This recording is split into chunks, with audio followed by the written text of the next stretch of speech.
ឈឺអួលអួលឈឺព្រោះមិនអាចតទួលស្គាល់ថាពួកយើងលែងបន្តរាល់ដងក្រែងឆ្លុះគ្នាហើយវិលវិញតងសំដីពៀនមិនល្អ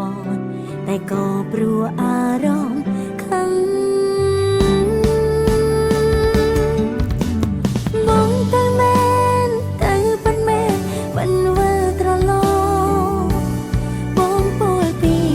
ថាបញ្ចង់ស្នេហ៍ក៏ចប់ងាយបងទៅមែនទៅប៉ុន្មានបែដងអត់លូតលី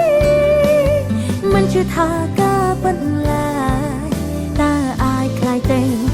ជាសុបិនអាក្រក់បានទេ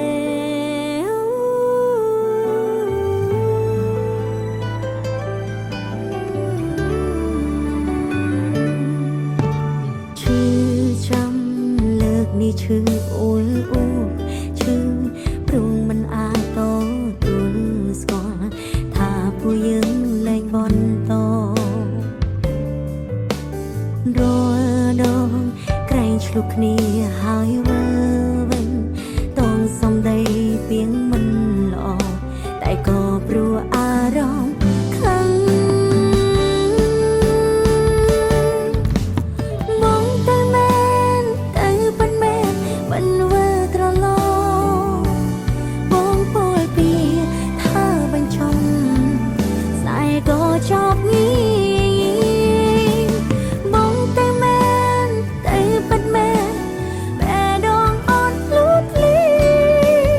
មិនជឿថាការប៉ុន្លាតើអាចខ្លាយទៅជាសុបិនអាក្រក់បងទៅមែនទៅប៉ុន្មានមិនវិលត្រឡប់បងពោលពីថាបញ្ចង់ស្នេហ៍ក៏ច